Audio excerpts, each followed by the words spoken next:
and supported by all a whole range of terrorist outfits. They may include actually elements of the ISIS, but let's say more specifically Hizb ut-Tahrir, IMU, Jaish-e-Mohammed, Lashkar-e-Taiba. In fact, I heard that the Lashkar-e-Taiba are actually policing the street from Kabul to the airport. Anti-sectarian outfits, anti-Shia outfits, those ranged against Central Asia, those ranged against others. And I think coming out of this, we should be prepared for a kind of mutation of this, which means to say that maybe these organizations will get together. You could have a larger international terrorist syndicate. You could have attempts to reconcile organizations that were not reconciled until now. I think everything is possible. Basically, it is not possible that what the Taliban has done is going to stay and be contained in Afghanistan. It will have ripple effects, it will have demonstration effects, it will have inspirational effects all across. All those who think that they made a deal with Al-Qaeda, that Al-Qaeda will, with Taliban, that Al-Qaeda will not attack them in their shores. Those who think that by making a deal with the Taliban, they will protect them from ISIS, are making a serious mistake.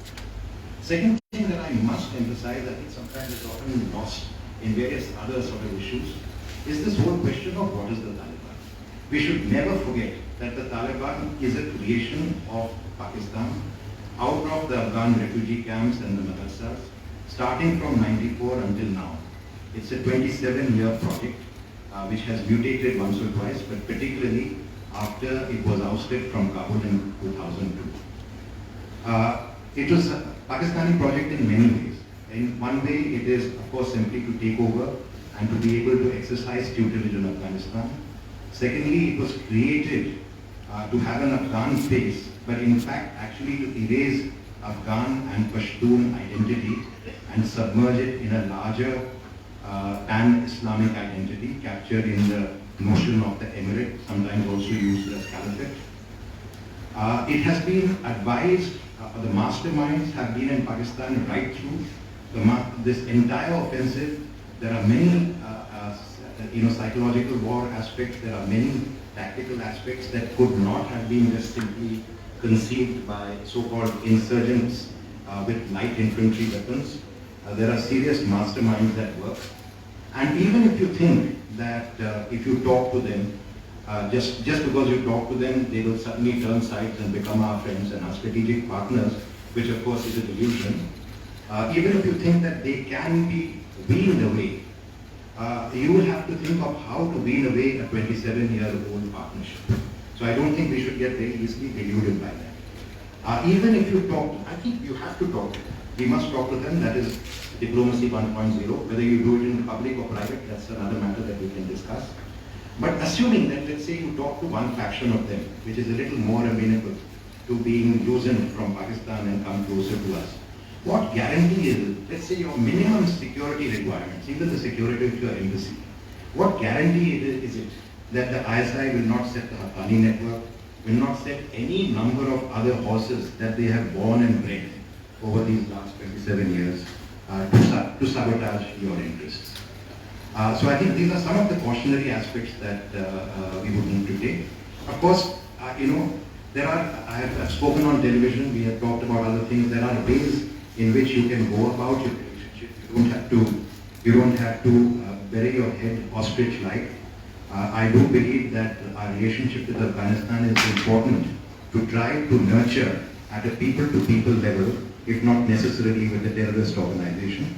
And again, in the context of atrocities, I should mention again something that the world is giving a free pass on, which is that the scale of atrocities that the Taliban have committed just this year alone, attacks on maternity hospitals, attacks on girls' schools, minority institutions, even mosques with students, targeted killings of civil society activists, journalists, including our own Danish Siddiqui, and most recently in this last offensive phase, forced marriages and abductions of girls. They are walking around with lists of people who have been identified. They may not, right now the news that is coming out of Afghanistan is very highly curated. There is very little internationally independent journalistic news coming out of there. The entire world actually thinks that Afghanistan is a problem, and one way of solving it is to just get the Taliban in place and just get away from that place. So there is a lot of whitewashing going on. But the scale of atrocities that have happened, including, as I said, the forced marriages and abductions, is comparable to what the ISIS did in Syria.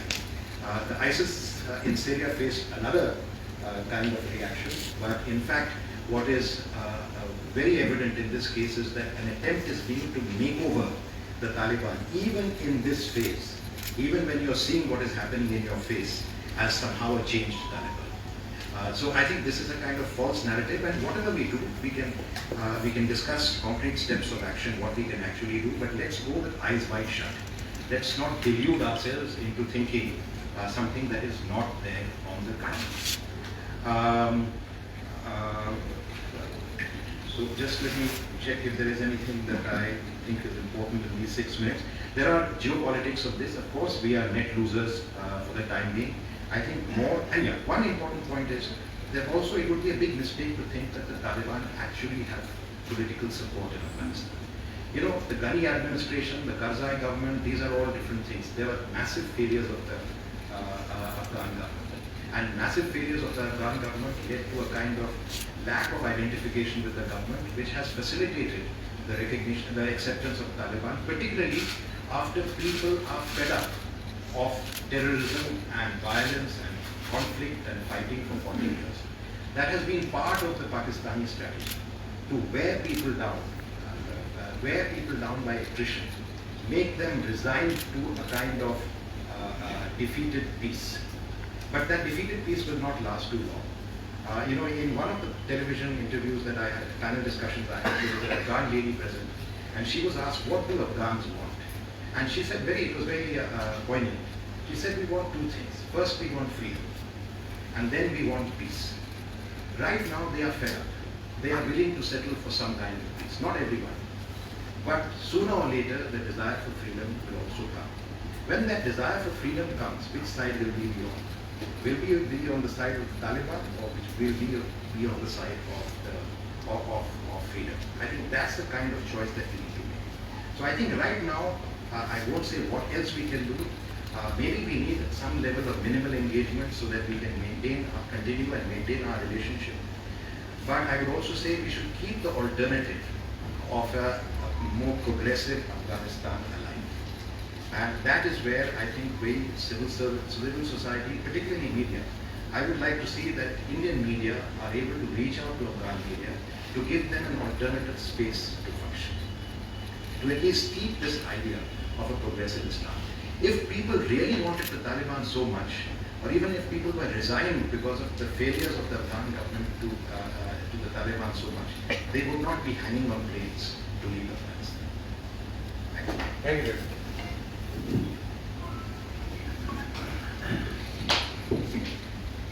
Thank you, Mr. Mukhopadhyay. The main thing, what we have learned from him is that we have to be very careful, think that the present people who have taken control of Afghanistan, that is the Taliban, we have to take them with a pinch of salt. We don't believe what they are saying. We have to wait and see how things turn out in the future. And we Indians have to be very cautious about it. But at the same time, he has said that we should maintain our contact with the Taliban, which is very important. We have to, because we don't want to be isolated. Thank you very much. Just one point, Satish. I think that we should be very careful in legitimizing the Taliban. We are the last major country to hold back legitimization. The reason why in many ways they are reaching out to us, there's a lot of influence operations. Lots of people are also victims of that kind of operation. The reason that they are reaching out to us is because, particularly the Pashtun core of the Taliban, the Pashtuns, their most traditional, historical, cultural, trade, and other, even political relationships, if you consider Anandullah Khan. We cover these points in question answer session. Was with India. Yeah. So, Thank you very much, sir. Thank you. Well, thank you for your last point, that is that we have to be careful about the legitimacy for this regime. And as you say that we are the last person, with your due respect to Mr. Mukherjee, I think there are many other countries who are like us and not given any legitimacy to them. Now, thank you so much. I will now go to one of the senior most and the most experienced journalists in our country, and that is the gentleman who doesn't look like Taliban. Don't be mistaken. He is wearing clothes, something like that, but he is not. Thank you very much. Dr. Ved Pratap. बहुत शुक्रिया। Sorry, you didn't get the name?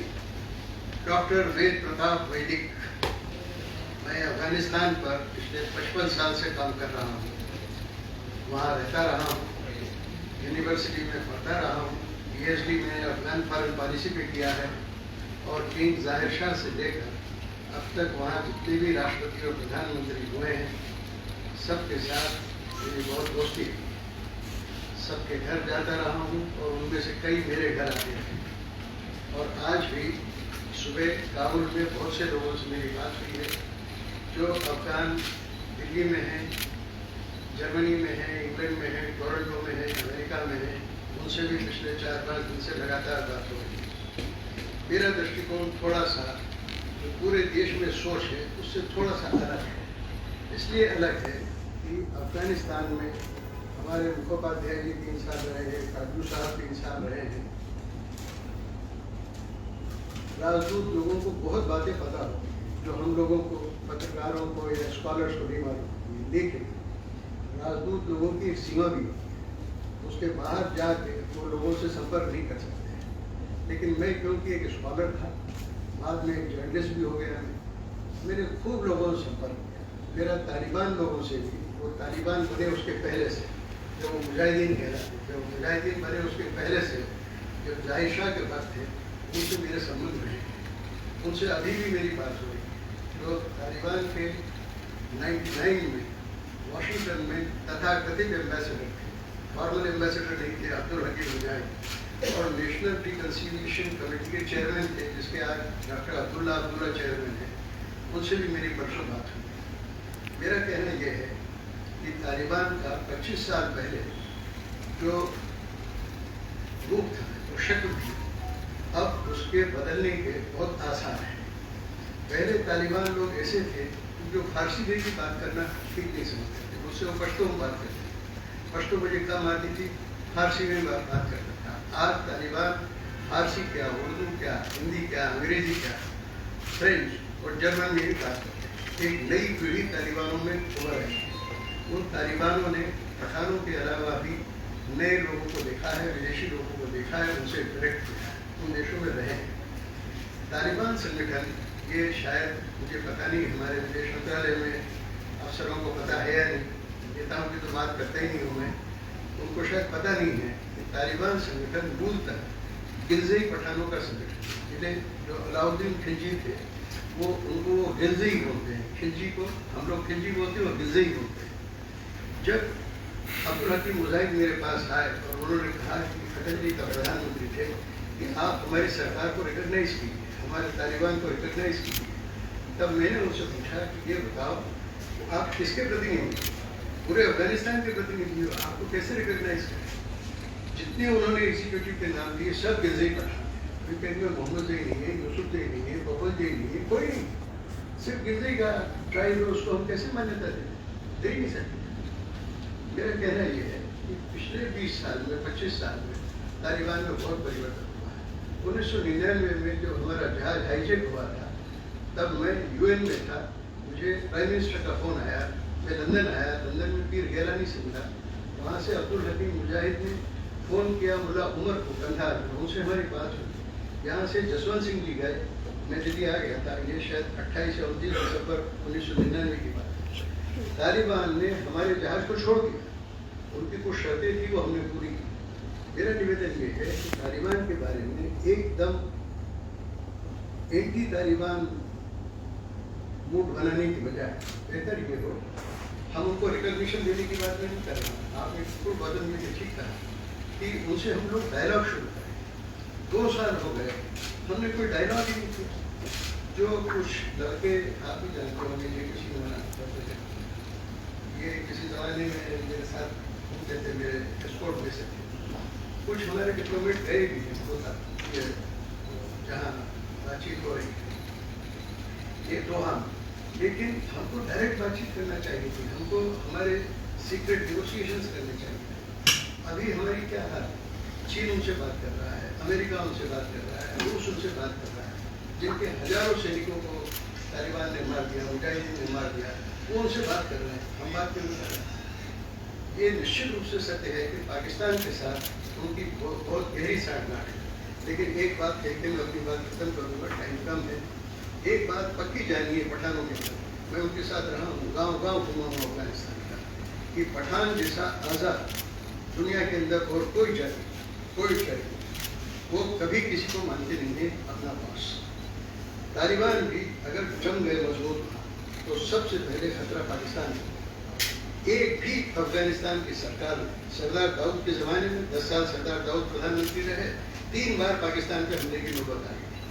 Durand line को कोई नहीं मानता। 1893 में sir Mortimer Durand ने वो line खींची थी, अब्दुल रहमान ने उसको रिजेक्ट किया, अमानुल्लाह ने रिजेक्ट किया, तालिबान ने रिजेक्ट किया, मुजाहिदीन ने रिजेक्ट किया, बाबर कारमाल ने रिजेक्ट किया, नजीबुल्लाह ने रिजेक्ट किया, सब ने रिजेक्ट किया। हो सकता है कि तालिबान अगर पावरफुल हो और हमारा उन पर असर हो, हम उनको कुछ बताएंगे नहीं पाकिस्तान के खिलाफ, लेकिन वो अपने यहाँ पूरी लाइन को अमान्य कर देंगे। पेशावर को अपनी राजधानी मानते हैं। अभी जब 83 में मैं मुजाहिदीन नेताओं से पेशावर के जंगलों में मिला तो मुझसे कहने लगे कि ये आप क्या समझ रहे हो, पाकिस्तान हम पे कोई मेहरबानी कर रहा है? अरे पेशावर तो हमारी जगह है, हम पठानों की जगह हैं, हम इन पंजाबियों की गुलामी करेंगे क्या? वो पाकिस्तानियों को पंजाबी बोलते हैं, फौज पंजाबियों के हाथ में है, तो हम पंजाबियों को गुलाम हो क्या? तो मेरा कहना ये है कि ये लोग काफ़ी आज़ाद किस्म के लोग हैं, इनको अभी रिकॉग्निशन देने की ज़रूरत नहीं है, इनसे अभी बातचीत की ज़रूरत है। और मैं बराबर 1 महीने से लिख रहा हूँ कि ये जो उत्तरी प्रांत गिरे अफगानिस्तान के मज़ार ये सब घेरा, तो पठान लोगों के प्रांत थोड़ी है, उज़्बेक है, किर्गिज़ है, ताजिक है, मोए सुर्ख है। जब वो प्रांत इतनी जल्दी गिर गए 3-4 दिन में, तो मैंने लिखा था 15 दिन पहले, हिंदी अखबारों में लिखता हूँ, पता नहीं आप पढ़ते हैं कि नहीं, मैंने लिखा था भास्कर कि ये जलालाबाद, कंधार, काबुल जो पठानों के प्रांत थे और गिरजई पठानों के प्रांत थे, इनको गिरने में बिल्कुल वक्त नहीं लगा। लेकिन दुर्भाग्य है कि हमारे प्रधानमंत्री कार्यालय ने, हमारे गाँव वालों ने, हमारे बोर्ड लोगों ने, हमारे विदेश मंत्री ने इन चीज़ों पर गौर नहीं किया, वरना हम पहले ही खाली कर देते अफगानिस्तान। पहले ही हमारे लोगों को हम बुला लेते, हमने बुला लिया। अब अच्छा कर रही है सरकार, मैं उसकी तारीफ करता हूँ कि लोगों को सुरक्षित वापस ला रही है। लेकिन एक बात कहकर समाप्त करता हूँ कि ध्यान दें हम इस बात को कि एक भी हिंदुस्तानी कोई छुरा नहीं मारा गया, पत्थर नहीं मारा गया, गोली नहीं मारी गई। अभी सबको वो आने दें। हो सकता है कि तालिबान डरे हुए थे, हाँ वो पहले हो गए, लेकिन अभी जो परिवर्तन हो रहा है इसमें सब सेफ है।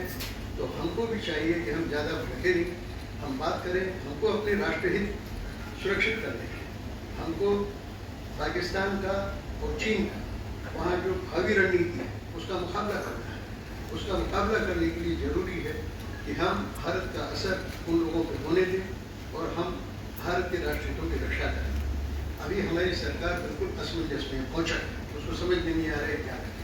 मैं समझता हूँ कि सरकार को सावधान होना चाहिए और हमारे काटू साहब जैसे, गौतम जी जैसे और भी 2-3 राजदूतों को मैं जानता हूँ, बड़े लोग हैं और इन्होंने तो इतना काम किया है काटू साहब ने। ये जाके वो जो सीमा है, सोवियत संघ की जो सीमा है, वहाँ जाके, और मुझे बहुत सारी सीक्रेट बातें नहीं कहना चाहिए यहाँ, इन्होंने बहुत काम किया देश में।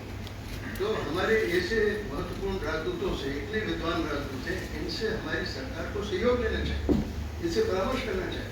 ये परामर्श ही नहीं करते, इतना स्वयं पर ठीक नहीं किसी भी देश में। जब मैं नौजवान था, PhD कर रहा था स्कूल ऑफ इंटरनेशनल स्टडीज में, राजीव गांधी मुझसे 2 महीना बड़े थे, इंदिरा जी मुझे बड़ा मैं उनके बेटे की तरह था। उनको मालूम था कि मेरा परिवार जो है वो कांग्रेस विरोधी परिवार है, इसके बावजूद मुझे बुला के कुछ। आज हमारे इतने बड़े बड़े राजदूत के बैठे हैं, अनुभवी लोग हैं, कम से कम 10 राजदूत को मैं जानता हूँ जो दिल्ली में बैठे हैं, जो अफगानिस्तान में जिन्होंने सेवा की, वो बुला के उनको पूछते हैं। भारत सरकार को चाहिए कि इनके ज्ञान का, इनके अनुभव का, इनके संपर्कों का लाभ उठाए। कुछ पत्रकार बंधु हमारे ऐसे हैं जो वहाँ काबुल गए हैं, बहुत लोगों को जानते हैं, व्यक्तिगत संबंध, उनका फायदा उठाना चाहिए। माफ कीजिए, धन्यवाद, मैंने ज्यादा समय दे दिया, क्षमा चाहता हूँ।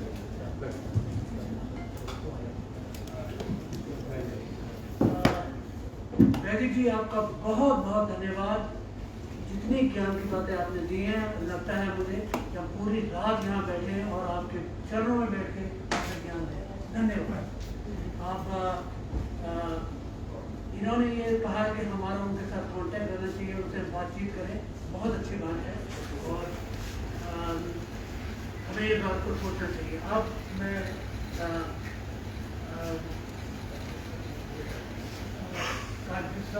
काटजू साहब, हमारे विवेक काटजू साहब, इनका परिचय आप सबको मालूम है, कुछ ज़्यादा कहने की जरूरत नहीं है। राजनीयक रहे, बहुत बड़े राजनीयक रहे। उसके बाद ये हमारे राजदूत थे अफगानिस्तान, और विदेश मंत्रालय में बहुत ऊंचा पद था इनका।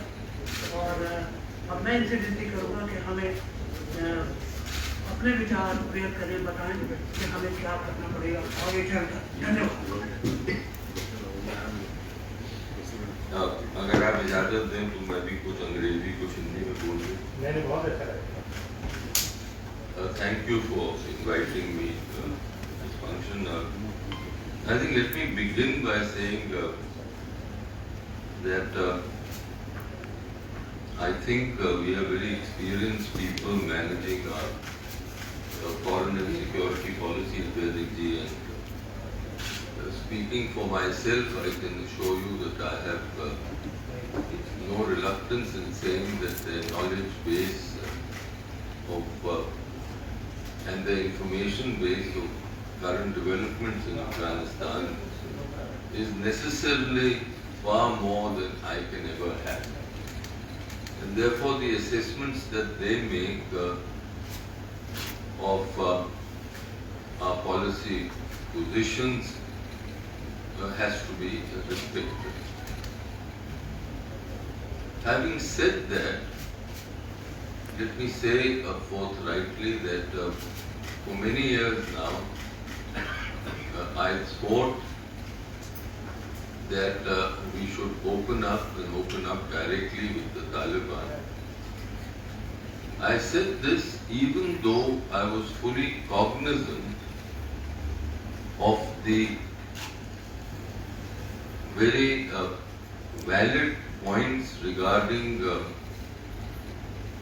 Taliban orientations, their connections with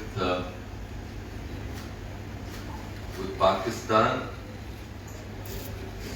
and their conduct in the 1990s. Despite that, I advocated both in my writing and on audio-visual media that we should talk to them, explore opportunities. Not because I think their ideology needs to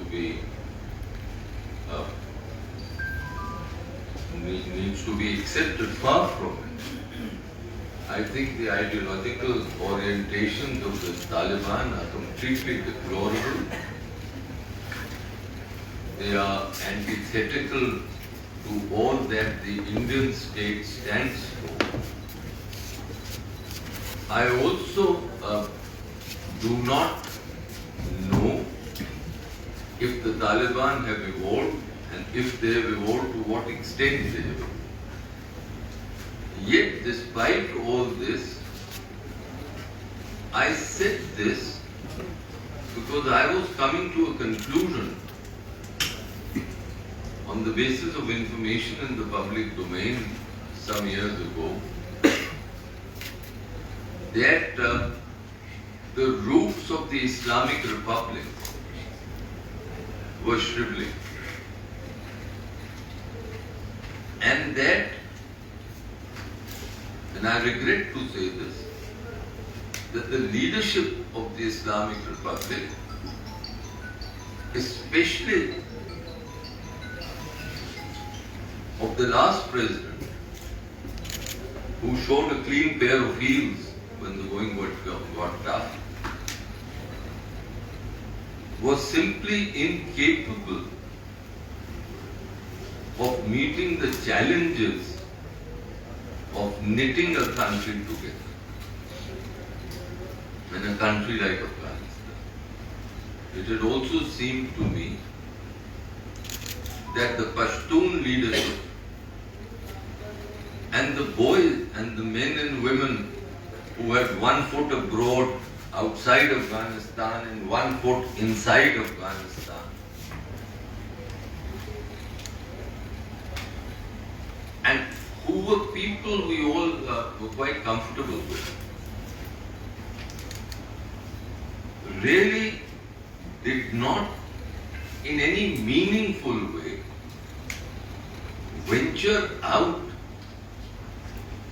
to sit with the constituencies in rural Afghanistan, especially in the Pashtun heartland, to convince them that the ideology represented by the Taliban was regressive, as indeed it is, and that the ideals of the Islamic Republic of Afghanistan needed to be upheld despite the deficiencies and the difficulties in nation making. Now, at the same time, what I witnessed and what was alluded to by Vaidik ji was that the Americans were getting absolutely tired of this war in Afghanistan. And it was quite clear that since Kabul was fragmented, the Kabul political class was fragmented, the viability of the armed forces, the security forces of Afghanistan was in doubt. I had very much hoped that Kabul would get unified, but unfortunately, over the past many years, there was a lack of unity, and that also had an impact. Now, during this period, what I think we all witnessed, I don't know how much time you have.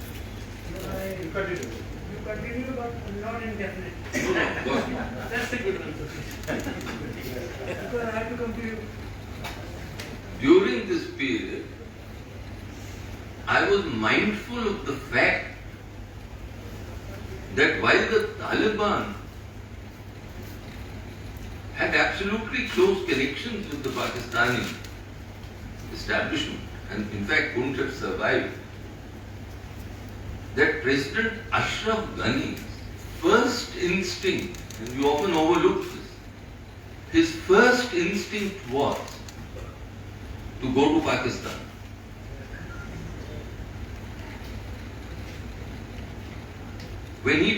Soon after he became president in 2014, he gave an address where he said that Afghanistan's foreign policy would be in 5 concentric circles. Pakistan was in the first. Where was India? In the 4th circle.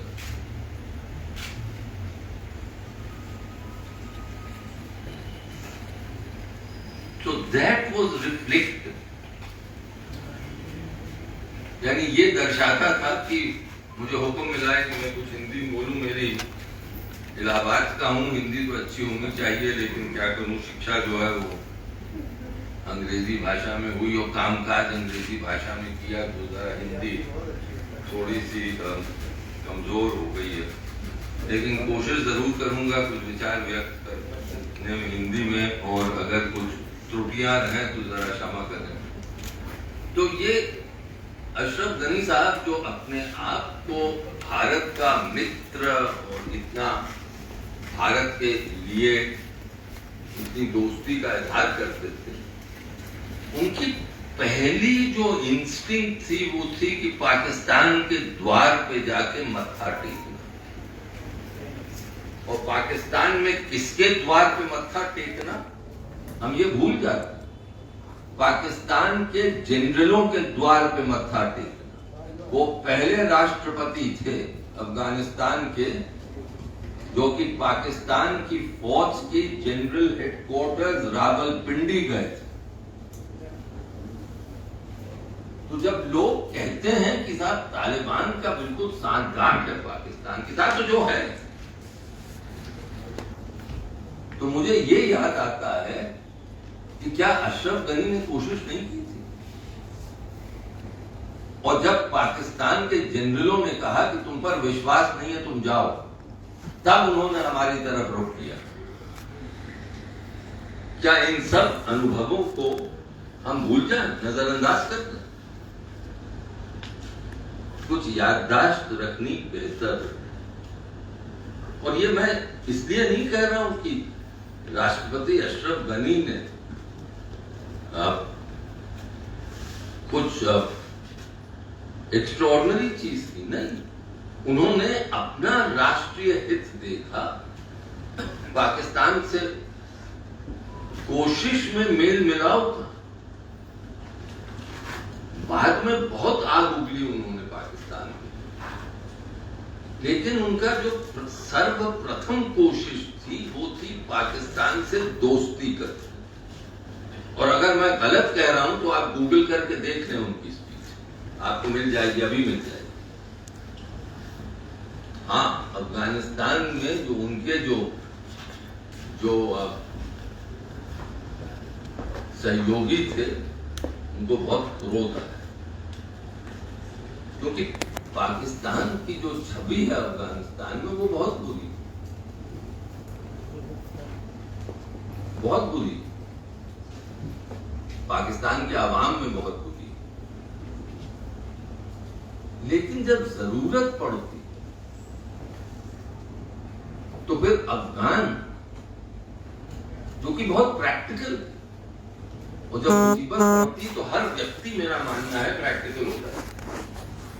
आदर्श रखने अच्छी होनी भी चाहिए, लेकिन मेरा ये भी मानना है, और हो सकता है मैं गलत, कि जब सामरिक हित आते हैं किसी देश के, तो फिर आदर्शों के साथ साथ प्रैक्टिकल होना भी जरूरी है। इसीलिए इन सब कारणों की वजह से मैं इस नतीजे पे पहुंचा था कि तालिबान से बातचीत करनी है। और मेरा यह भी मानना है कि अगर हम बातचीत नहीं करें, पूरे होश और हवास में बात, जब तक बातचीत नहीं करें तो वो जमीन की तलाश कहां कर पाएंगे जो कि राजनय में जरूरी होती है। गौतम बहुत अनुभवी है, हम लोगों ने अपना पूरा जीवन बिता दिया इसी जमीन की तलाश। इसलिए मैं ये आपसे अर्ज कर रहा हूं कि हमने समय गवाया, लेकिन वो बीती बात हो। अब क्या करें? अब हकीकत क्या है? आज ही मैंने एक लेख लिखा है, मैं कभी कभी सिठिया रहा हूं, सिठिया तो 10 साल पहले गया, तो 70 साल उम्र, तो आज ही लेख लिखा है जिसमें मैंने ये कोशिश करी है कुछ अनुमान लगाने की कि आज असल में हो क्या। दुनिया का जो फोकस है वो इस वक्त अफगानिस्तान के हालात में जो रवैया रह रहा है तालिबान के सैनिकों का, सैनिक तो उनको क्या कहूँ, कार्डर्स का, कहीं सेना तो नहीं मानूंगा, कार्डर्स का, स्त्रियों के प्रति जो जेंडर इश्यूज पे उनकी जो विचारधारा है, जो शक व शुबा है दुनिया में, वो बिल्कुल वाजिब होना भी चाहिए। लेकिन इस सब के पीछे एक कोशिश हो रही है, मेरा मानना है, एक नई सरकार की गठन की। सरकार कैसे बने अफगानिस्तान में? क्योंकि देखिए, जो चीज मुझे दिखी वो ये थी कि 15 को, आज है 20, 15 अगस्त को तालिबान की कार्डर्स ने, आर्म्ड कार्डर्स ने काबुल राजधानी में प्रवेश किया। अमूमन ये देखा गया है कि जैसे ही कार्डर्स प्रवेश करते हैं और गनी साहब भाग गए, उसके अलावा और कुछ कहा नहीं जा सकता। आज वो बयान दे रहे हैं यूएई से, लेकिन वो भागे जरूर, इससे तो इनकार नहीं किया जा सकता। तो अमूमन ये देखा गया है कि जैसी कार्डर्स दूसरे, वैसे ही जो राजनीतिक वर्ग होता है किसी भी गुट का, वो जल्दी से जल्दी आता है सत्ता संभालने। मुझे जो दृश्य दिख रहा है वो ये कि तालिबान ने एक, जिसको कहते हैं शैडो गवर्नेंस स्ट्रक्चर बनाए थे विभिन्न अफगानिस्तान के विभिन्न प्रांतों में, और वो आ गए हैं और उन्होंने कुछ संभालने की कोशिश की। और इस सब के पीछे एक कोशिश हो रही है, सफल होगी या नहीं होगी तो कहना मुश्किल है, और मुझे शक है कि वो सफल हो, मुझे उस पर शक है। लेकिन कोशिश जो हो रही है वो ये कि अमेरिकन और पश्चिम के देश तालिबान से ये कह रहे हैं कि अगर तुम अंतर्राष्ट्रीय मान्यता चाहते हो, जो कि उनको मिली थी, चाहते हो कि वो बरकरार रहे, तो फिर जिसको कहा जा रहा है inclusive Islamic government, inclusive Islamic government बनाओ। और इसलिए आज के दिन मुझे ऐसा लगता है कि काबुल, कंधार, क्योंकि मुल्ला बरादर कंधार आ गए हैं, काबुल, कंधार, इस्लामाबाद, और हो सकता है क्वेटा और पेशावर में बातचीत होगी, और पाकिस्तान उसको कोऑर्डिनेट कर रहा है, और पीछे से पश्चिम के देश पाकिस्तान पर प्रेशर डाल रहे हैं कि एक ऐसी सरकार बने जिसमें तालिबान के साथ साथ और लोग भी हों।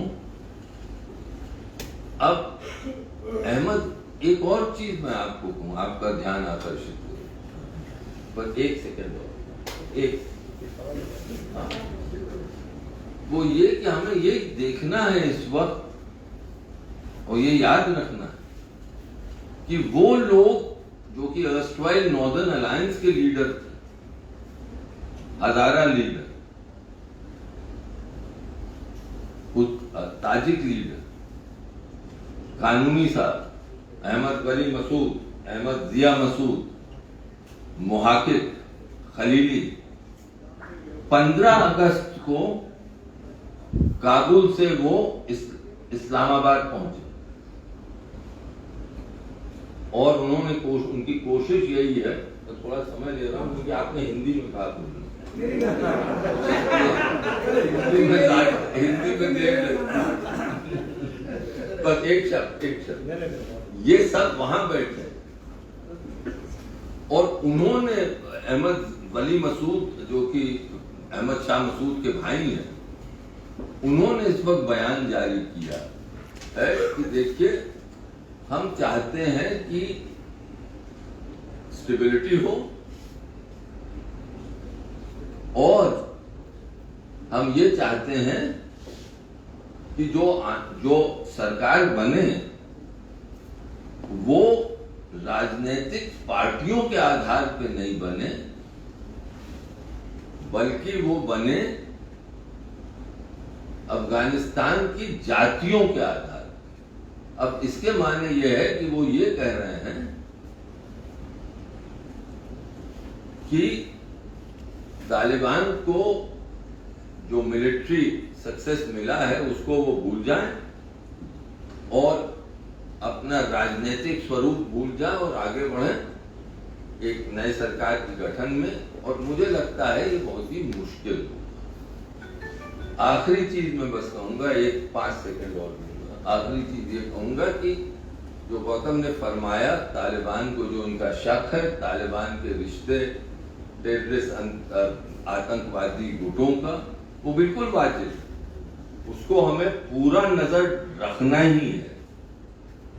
लेकिन इस वक्त जो वास्तविकता है वो ये है कि अब पंजशेर को छोड़कर, मैंने देखा था आज कि पंजशेर में भी कुछ शायद प्रवेश करने की कोशिश कर रहे हैं अब ये तालिबान। पंजशेर को छोड़कर पूरा अफगानिस्तान उनकी गिरफ्त में है और उत्तर पश्चिम और उत्तर पूर्व अफगानिस्तान में तो वो जहां, जो कि ताजिक उस वक्त कुछ हजारे इलाके में वो इस तरह प्रवेश कर गए कि उनका कोई ऑपोजिशन ही नहीं हुआ। तो इस सब को देखते हुए हमें कुछ सीख लेनी चाहिए और उस सीख के आधार पे अपने पश्चिम पड़ोस की नीति का निर्माण करना चाहिए। शुक्रिया। बहुत धन्यवाद, बहुत धन्यवाद। राजू साहब, आपका बहुत बहुत धन्यवाद। Sorry, I took a long time. आपने आपसे उसका हम चार्ज करेंगे। हाँ, जरूर। हमारे साथ अब शक्ति सिन्हा जी मिले हुए हैं। ये भी हमारे ब्यूरोक्रेट्स रहे हैं और मुझे आपके जो प्रेसिडेंट हैं वो ये भी बता रहे हैं कि मेरी जनरल नॉलेज बहुत कम है, कि वो हमारे प्रधानमंत्री, भूतपूर्व प्रधानमंत्री अटल जी के, मैं हिंदुस्तान में रहता हूँ, जर्नलिस्ट हूँ, आपसे ये भी जानता हूँ। आप मेरे को नहीं बताइए, मैं जानता हूँ अटल जी को। बहुत खुश हो रहे हैं अटल जी का नाम सुनकर। मैं भी उतना ही खुश हूँ जो सकते हैं। खैर, मैं ज़्यादा वक्त बर्बाद नहीं करूँगा। शक्ति, प्लीज आप कुछ हमें बताइए क्या।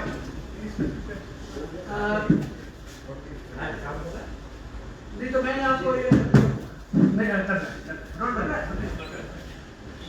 और आपके पास शक्ति जी, अच्छा ये बता दें काबुल में रहे हैं, ये इलाहाबाद में नहीं रहे। अच्छा सुनिए, वो मैं रहा। हाँ शक्ति, you have 5 minutes. I'm sorry. I'm happy with it. Okay, that's fine. And I will take less. Okay. I don't know what to say to react, but basically it was clear 2009 में साफ हो गया था अगर Taliban rise करेगा दो चीज होगी, उनकी सरकार डिसॉल्व करेगी। I wrote a paper 2009 saying that this factor is very effective.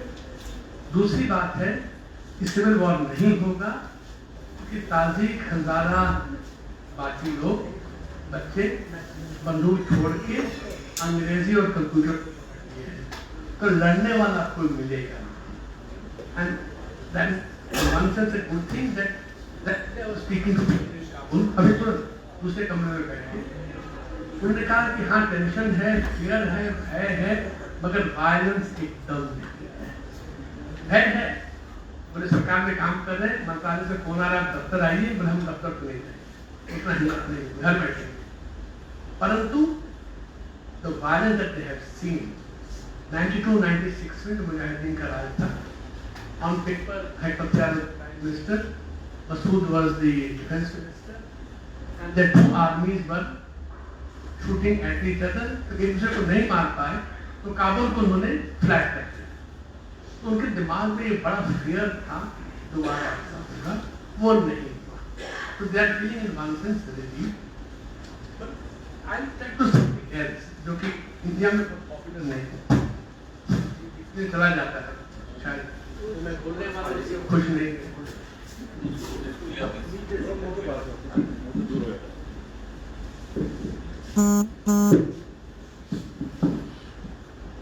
पहली बात तो है कि I am no supporter of the Taliban. I think that terrible people, absolutely terrible people, and the loss is not, however the loss is not India, the loss is of the Afghan people. ये हमें समझना चाहिए। तो हमारे जो fear जो आ रहे हैं are somewhat unfounded on few reasons. ऐसा नहीं कि फियर नहीं होनी चाहिए, इधर एक खतरा है, तो वैसा नहीं जैसा हम समझ रहे हैं। It's not a existing crisis to India at all, not remotely. Why did IC-814 end up in Kandahar and not Lahore? क्यों? All the plotters were Pakistani, all the operatives were Pakistani, जो release है सब पाकिस्तानी, हाँ, अफगान कोई नहीं था। और जो रिलीज हुए भी कंदाहार में, वो कंदाहार नहीं रहे ना, they crossed over, एक जैश ए मोहम्मद बना लिया, एक जानी को मार लिया, right? Terrible all of that. Consistently Pakistan army के दिमाग में ये रहा है कि इंडिया को वीकर ऐसा करना है अफगानिस्तान में, that no Afghan force wants to be seen with India. They failed because 2001 में यूएसए आ गया, बदल गई स्थिति। परंतु अब इंडियन एम्बेसी पर जब अटैक पर 2008 में, वो बहुत terrible attack, we lost very dear friend Venkat and others. किसने अटैक किया था? तालिबान ने किया था? नहीं, लश्कर-ए-तैयबा ने किया था। All attacks on Indians and targets in Afghanistan have been carried out by Pakistani people. Why? Precisely to ensure that गलती से भी तालिबान और आपका working relationship. Taliban is terrible, and human rights is terrible, but Asad का उससे अच्छा तो नहीं है। असद का सीरिया में रिकॉर्ड उससे अच्छा नहीं है। However, we deal with Assad, we like Assad. Many people love him. I don't know why, but they actually love him. तो ये हरदम वो कोशिश रही है, क्योंकि अफगानिस्तान में there is a very strong constituency, तो विश्वास करता है कि good relation with India and Afghanistan से इंटरेस्ट। तो मुजाहिदीन पार्टीज, फेमस 7 पार्टीज जो सोवियत यूनियन से लड़े थे 70s में आउट ऑफ पेशावर, जब पावर में पहुंचते 92 में, इंडिया से कोई लिंक नहीं है। वी आर आइडेंटिफाइड विद जो नजीबुल्लाह के साथ के लोग हैं, opposite side. They reached out to India. क्यों? क्योंकि reaching out to India gives them space against Pakistan. थोड़ा स्पेस उनको मिल जाता है टू एक्सरसाइज देयर इंडिपेंडेंस, और ज़्यादा नहीं, थोड़ा तो मिल जाता है। India is also seen as a success, political, social, economic success. 47 में आप कहाँ थे, आज आप कहाँ? So it is seen. लोग आते हैं मेडिकल ट्रीटमेंट में, दिल्ली क्यों आते हैं? पाकिस्तान तो बगल में है, यहाँ आते हैं much more. They see India as a success. इन दोनों कारण के चलते there will always be a body of opinion in Afghanistan which realizes this. मगर उसको रुकना है। We should have opened up with the Taliban years ago. I could be a अभी बहुत मुश्किल होगी, इसलिए भी और मुश्किल होगी। एक तो तालिबान इज नॉट डिफरेंट, कुर्सी पर आ चुके हैं बंदूक के साथ, बिना फायर के पहुंच चुके हैं। You can talk to something straight, you talk to them when they need you, not when you need them. दूसरा है कि पाकिस्तान का mistrust of Taliban, on one hand they control Taliban, on the other hand they are afraid of Taliban. Pakistani element कितना strongly embedded है तालिबान के अंदर, in the fighting unit, in the political units, they do not let the Taliban free. आप कोशिश भी करेंगे, उसको style भी करेंगे। कंदाहार आप चला रहा है पाकिस्तान में, पाकिस्तान में पश्तून ज्यादा है अफगानिस्तान के बनस्पत, they are embedded in the Taliban. और अब तो पंजाबी एजेंट भी कह रहे हैं, आज एक बता रहा था कि काबुल में उर्दू भी सुनाई देने लगा, which means there are Pakistani elements opening उधर आओ। सरकार नहीं बन पा रही है, तो मेन जो कल्प्रिट है for causing all the mayhem is not Afghans. As I said, I do not like the Taliban at all. It is somebody who created the Taliban, who strengthened the Taliban, who trained the Taliban and gave it legitimacy. उनको हम पकड़ते नहीं हैं, हम sanction Taliban को कर देते हैं, इनको करना चाहिए, उनको छोड़ देते हैं। That is something that we have, but unfortunately 814 has seared our minds. 62 has, 814 has. Can we move out of that? And I said, it will be very, very difficult, very, very difficult. This is not Taliban 201, ये liberal Democrats नहीं है, ये human rights पे विश्वास नहीं करते हैं, ये आपको मान के चलना है। They are not people you would ever want to deal with, but you are forced as a state to recognize reality. अर्थातवाद से आप दूर कब तक रहेंगे? You must recognize realities, even though it's going to be a very difficult time. It's not going to be easy, but even the countries like Russia and Iran, who facilitated the legitimization of Taliban. Taliban were actually supported by Iran in Western Afghanistan. Salman Dam बनने में दिक्कत क्यों हो रही थी? क्योंकि Iranian element was stopping it. उनको तकलीफ होती थी। परंतु अब वो भी घबरा रहे, ईरान चुप है, एम्बेसी है वहाँ। Russia has moved troops into Uzbekistan and Tajikistan. जब तक अमेरिका को तंग करे तो सब खुश थे, अब एक दिन अमेरिका उठ के चला गया है। This must be factored in. Why is Pakistan talking about geo-economics and not geopolitics? क्योंकि एक बार अमेरिका चला जाता है, Pakistan is no more a strategically relevant factor in anybody's geometry. So इतना घबराना भी नहीं, but हाँ तालिबान के रहने से Lashkar-e-Taiba can operate out of Pakistan, Afghanistan, जैसे मोहम्मद और 50 जो उन्होंने बनाया है को कंसार बनाना, वो सब वहाँ से ऑपरेट कर पाएंगे. It is definitely not a good situation to be in. It is fraught with some danger, but it is not the kind of danger that should numb our minds or make us panic. We can handle it. I'm sure that times to come we will. Last year, as I said with that, why did we do? Because two senior diplomats, I'm shocked, have written, we should not have taken out our ambassador. We could not have. Should not have taken out our ambassador. Who that? Two of them have written it. And yes, our flag should fly in Kabul. But if your ambassador and staff can be targeted by the Pakistani element sitting in Kabul, तो क्या होगा? Because see that also, they would have been targeted just to put India down and to strengthen our image again towards the other parts of Afghanistan. So one should go a little beyond our panic reactions, a little beyond our gut feeling. थोड़ा सा onion को feel करना चाहिए, थोड़ा सा. With that, let me stop. You are absolutely right. Totally right. Thank you sir. मैं संचालन जो कर रहे हैं इनके संचालन से पहले ये तालिबान है और ये मेरी फौज, मेरी हुकूमत ले रहे हैं. अभी आपको नहीं दी है. थैंक यू वेरी मच शक्ति सिन्हा जी. और हमारे जितने भी पैनल पर बैठे हुए हैं, आपका मैं आभारी हूँ कि आप लोगों ने हमारे से ये सब शेयर किया. लेकिन एक बात मैं बताना चाहता हूँ, ये पुरानी नीति है भारत की कि किसी का मुंह बंद करना हो तो उसको सरपंच बना दो. मुझे बारी नहीं थी बात करने की, लेकिन मुझे कोई अफसोस नहीं है क्योंकि उन्होंने, मैं तो इसीलिए तो बोल रहा हूं कि आप बोलेंगे. अभी भी नहीं बोलने दे रहे मेरे को पूरा, क्योंकि इनको मैंने पकड़ लिया. Thank you very much all of you. अब मैं आपके विचार सुनना चाहता हूं. नहीं, मैं कोई इतनी बातें जिन्होंने विज्ञान की की हैं उसमें मैं सिर्फ एक बात ऐड कर सकता हूँ. वो ये है कि किसी ने ये हमें नहीं चेतावनी दी कि ये जो स्थिति पैदा हुई है अफगानिस्तान में, उसमें जो दो बड़े बेनिफिशियरी, पाकिस्तान के अलावा एक और बड़ा बेनिफिशियरी है, वो है चीन. और वो चीन क्यों है? उसको पूरा रास्ता चीन से पाकिस्तान से होते हुए बड़े आराम से वो काबुल पहुंच सकता है.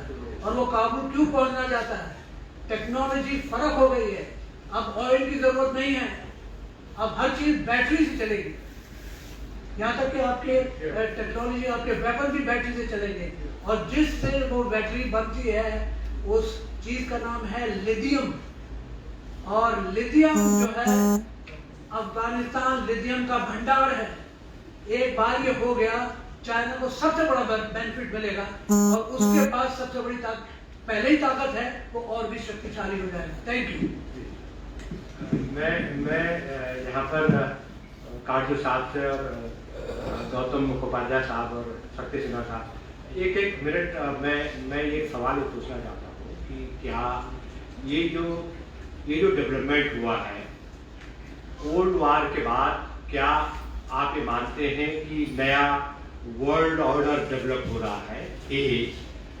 बी, क्या हमारे देश इतने बड़ा डेवलपमेंट हमारे पड़ोस में हुआ, क्या इससे हमारी जो विदेश नीति का पॉलिसी पैराडाइज जिसको कहते हैं कि एक विदेश नीति में, कूटनीति में हमारा जो असमंजस है वो चुकती है, क्या उससे ऐसा लगा कि हम पॉलिसी वाइज विदेश नीति पर हम असमंजस में पड़े हुए हैं? मैं ये काटू साहब से सवाल है और थोड़ा थोड़ा करके एक एक मिनट अगर सब इस बारे में बात कर पाए तो बहुत बड़ी खुशी होगी। आप पहले उनसे पूछते थे, आप मुझसे बात कर रहे थे तो सुनाई नहीं, आप उनसे जी।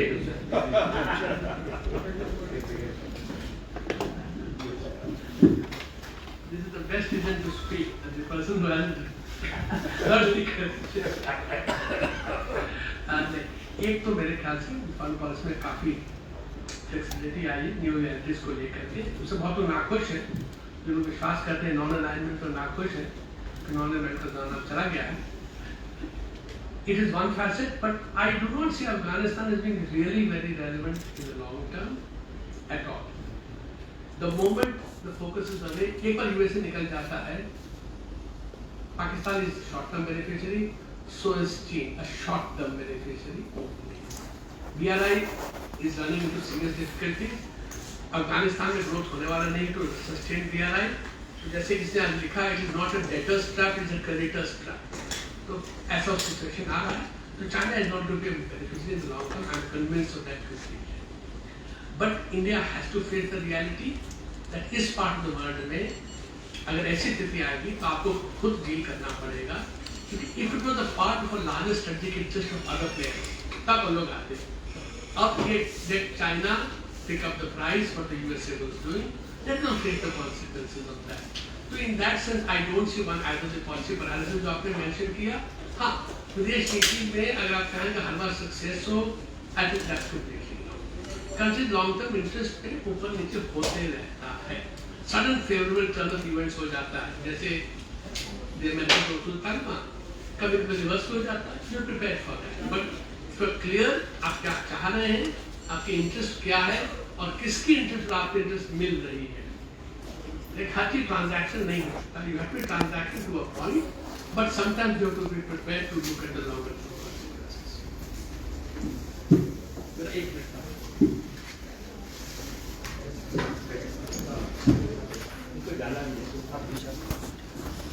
इन प्रश्नों का जवाब तो मेरे भाषण में, मेरे प्रेजेंटेशन में मैंने दे दिया था। मैं सिर्फ एक बात कहना चाहता हूँ, जो काटू साहब ने कही, आज मैंने लिखी भी है विस्तार से, तो पिछले 1 महीने से लिखा रहा हूँ कि काबुल में एक ऐसी सरकार बनाए कि जिसमें पठान, उज़्बेक, ताजिक, हजारा, किर्गिज, मोयसुर और दूसरी कोई 14 जातियाँ हैं अलग अलग। हिंदू और सिख तो उसमें नहीं है, उनको मिला के 16 हो गए। इन 16 का ही प्रतिनिधित्व उसमें हो।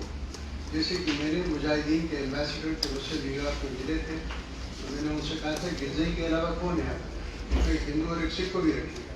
तब हमसे मान्यता की बात की, हम तब आपको रिकॉग्नाइज करते हैं। आज मैं कहना चाहता हूँ ये जो सरकार बन रही है, इसमें एक सर्वसमावेशी सरकार थी। ये काम पाकिस्तान कराने में दिलचस्पी कम से कम होगा। इसकी सबसे बड़ी दिलचस्पी हमारी, हम चाहते हैं कि अफगानिस्तान भारत की तरह एक लोकतांत्रिक सर्वसमावेशी राष्ट्र बने। ये काम भारत सरकार को करना चाहिए, लेकिन भारत सरकार ने यह अवसर खो दिया है। क्योंकि हमारे यहाँ, मैं क्या बताऊँ, मुझे इतना दुख होता है कि हमारे इतने योग्य हमारे राजपूत पुराने बैठे हैं, विद्वान हमारे यहाँ बैठे हैं, जो अफगानिस्तान पे, मैं 55 साल से अफगानिस्तान पे काम कर रहा हूँ, 10 बार वहाँ रहा हूँ, लंबे समय। कोई सरकार किसी से सलाह मशवरा नहीं